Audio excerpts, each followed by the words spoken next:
Welcome in, guys. Master your inner thighs, follow along. We're gonna get started with a butterfly stretch here. If you have a pillow, use a pillow, and we're gonna prop our hips up directly against the wall. Now, I'm a little bit warmed up. If you guys need to pause the video to maybe do a few jumping jacks or jump rope, it's a good idea to be warmed up before we're stretching the inner thighs intensely, because most of us, they're not used to it. So this first round, we're gonna do just body weight. Now, dumbbells work really well here, right? And we're gonna do that on the second round, but I know a lot of you guys are training from home and might not have heavy dumbbells sitting around your house. So you wanna get your hips all the way up against the wall, feet together like so. And even if you're pretty stiff like this, you know, this is kind of where I started. It's awesome. This is a good place to start. We're gonna just try to push the knees down and kind of relax into it a bit, right? And then we're gonna drive the knees up against our hands for 2 seconds and then release and push down, right? We'll call that 2 reps there. Push up and release, 3. And the idea here, as we push up, we're really contracting those inner thighs.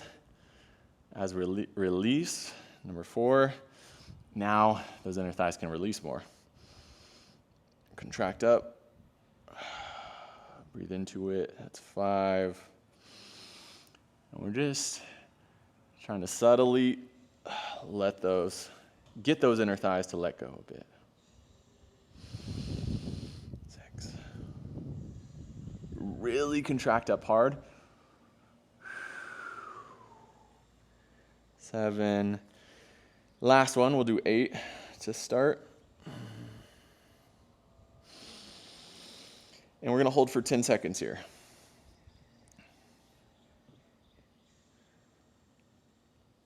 5, 4, 3, 2, 1. All right, great way to ease into our butterfly. So next up in the process is a Cossack squat. So we have a few different ways that we can make the Cossack squat easier. Number 1, you could use that same pillow or like a box or something. Elevate this leg. This reduces range of motion and it allows a lot of people to start working on these. You can also elevate that heel on top of your platform as well. Now another variation that we can do is to just elevate the heels, work side to side, and guys, you can even put your hands on the ground like this. Because my torso shifted forward now, makes it a bit easier to get deeper into each side. I'll use this to warm up a lot of the time. Now the variation that I'm gonna do is just simply with one heel elevated, squat to one side, hands out in front of me. Okay, so we're gonna do 5 on each leg, then we'll switch, okay? So we squat, leg gets straight, you can pull that toe up or you can leave it down, whatever feels more natural for you. 2, 3. Same thing here, we're trying to just get our body comfortable. Can you get that hip down to knee level? You know, if you're stiff in the inner thighs, then you may just be getting here and that's completely fine. That's where we wanna work. Let's do one more on this side. Over time, we try to see if we can let go a bit, sink into it. There we go. Okay, switch to the other leg now. 1,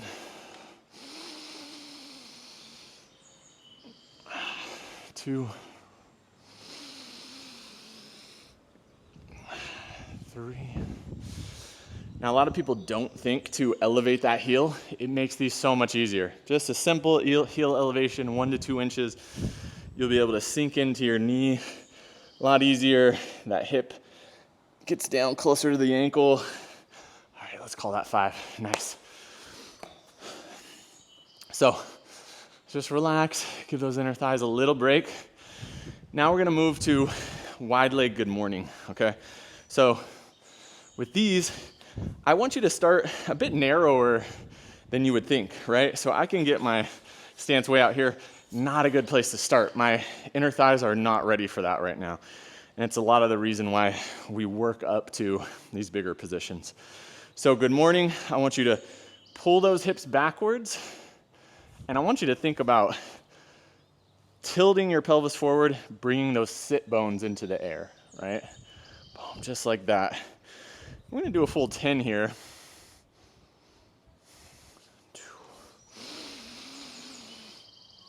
And for these, on this first round, you should probably feel it more in your hamstrings than your inner thighs.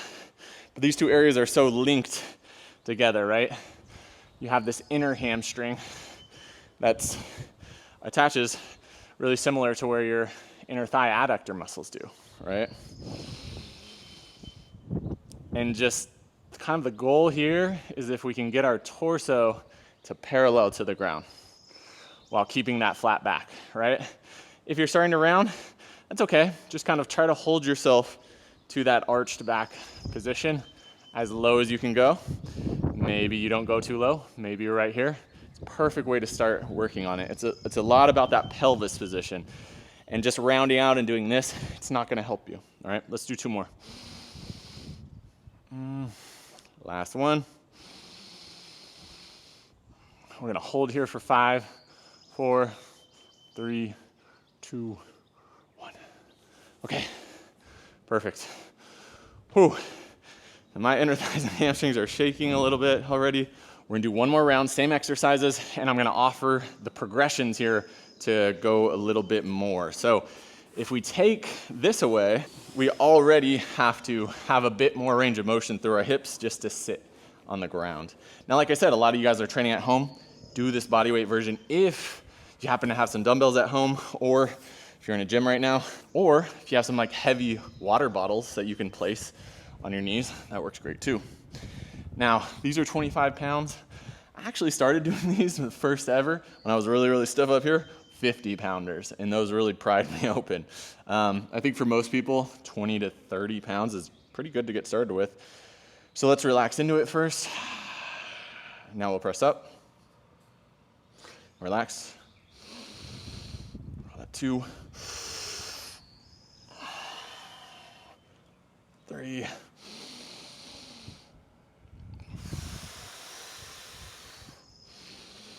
so on the main channel, we recommend just doing 1 set to get started, because you'll be surprised at how sore you'll get from this 3 combo, right? And we don't want to push it too hard too early. That's going to put us, at the risk of maybe not making progress. So start just really easy, 1 set of each of these. Get your inner thighs used to this stuff. I actually haven't done the butterfly in a while, and I'm just feeling like, whew, those muscles are really shaking quite a bit. Let's go and do 2 more. Up. And last one, up. Now we'll relax for 5 to 10 seconds here. Now, a good goal is can you get your outside shins to touch the mat? I'm not quite there because I haven't done these in a while, but we've made a lot of progress from where we started, and that's what you're looking for in each session. You start here, and then you end here, right? And we just keep giving the body that feedback. Your inner thighs are gonna open up.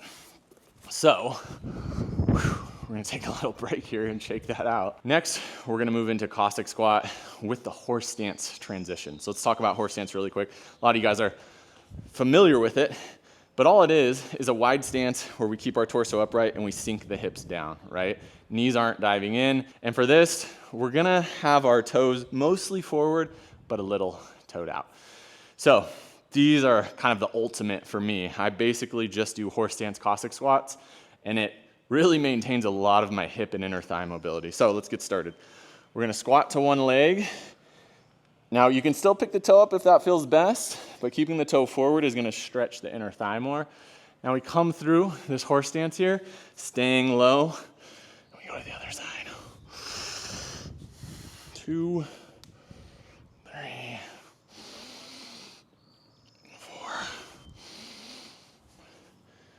5, 6. So my inner thighs are just not getting a break here like they would in regular Cossack squats because I'm keeping that low horse stance. 8, we're gonna go 1 more on each side.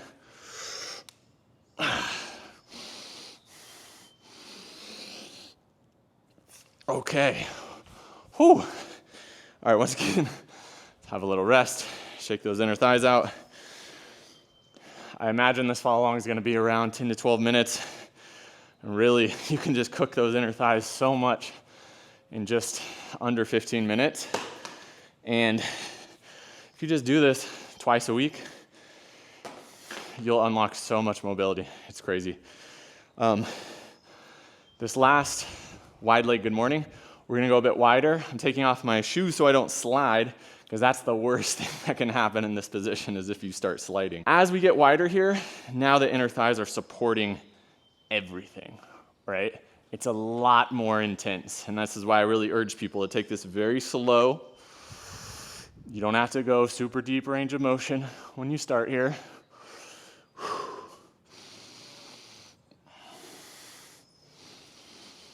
Ooh, yeah. Also haven't done these in a while, and you remember how hard they are. So, I believe that was 4. Now I'm gonna show you guys, once you're getting pretty deep, what you can do is you can set your hands down. This is gonna be the hardest position, that low position there. Guide yourself out of there, right? Do that again, hands down. That's gonna make it way more comfortable for me to start getting that strength there until eventually, there we are, a pretty deep, wide leg good morning. Now, you can see about touching your head to the ground. Woo! And that's when you've really mastered your inner thighs. That can be kind of the end goal. You don't ever have to get there, but if you just push yourself more and more, those inner thighs are gonna open and be really strong. I show the progressions to know where to work towards, yet you could just do this with regressed variations and make awesome progress for a long time. 2 times a week is optimal. 1 time a week, you'll still see gains. So save this, come back and do it. See you in the next.